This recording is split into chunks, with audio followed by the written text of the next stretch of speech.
திருநெல்வேலி நாடாளுமன்ற தொகுதி கடையம் ஒன்றியம் அனைத்து பெருமாள் நாடாரூர் ஊராட்சி செல்லப்பிள்ளையார் குளத்தில் இந்தியா கூட்டணி வேட்பாளர் ராபர்ட் புரூஸ் அவர்களுக்கு கைச்சின்னத்தில் வாக்கு சேகரிக்கும் நிகழ்ச்சி நடைபெற்றது.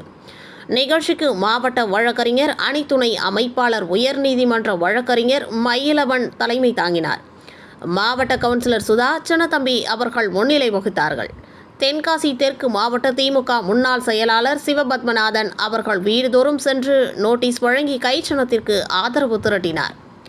நிகழ்ச்சியில் முன்னாள் மாவட்ட பொறுப்புக்குழு உறுப்பினர் மேகநாதன், மாவட்ட தொண்டர் அணி தலைவர் வெங்கடேசன், மாவட்ட சிறுபான்மை அணி துணை அமைப்பாளர் ஆதம் சுபேர், மாவட்ட விவசாய அணி துணைத் தலைவர் செல்வன், மாவட்ட ஓட்டுநர் அணி துணை அமைப்பாளர் மெசியா ஜெய்சிங், அடைச்சாணி ஊராட்சி மன்ற தலைவர் மதியழகன், ஒன்றிய கவுன்சிலர் சங்கர், ஆலம்குளம் பேரூராட்சி மன்ற தலைவர் சுதா மோகன்லால், முன்னாள் பேரூராட்சி மன்ற துணைத் தலைவர் தங்க செல்வம், மாவட்ட பிரதிநிதி அன்பழகன், ஆலம்குளம் சோனா மகேஷ், கீழப்பாவூர் கிழக்கு ஒன்றிய மாணவரணி அமைப்பாளர் கவாஸ்கர், இளைஞரணி நவீன், கழக வழக்கறிஞர் ஹரிகிருஷ்ணன், உதயநிதி நற்பணி மன்ற ஒன்றிய தலைவர் அருணா பாண்டியன், நாகல்குளம் கிளை கழக செயலாளர் காசி பாண்டியன், சேதுராம பாண்டியன், அருணாச்சலம் ராஜபாண்டியன், செல்லப்பிள்ளையார் குளம் வார்டு உறுப்பினர் காளிமுத்து,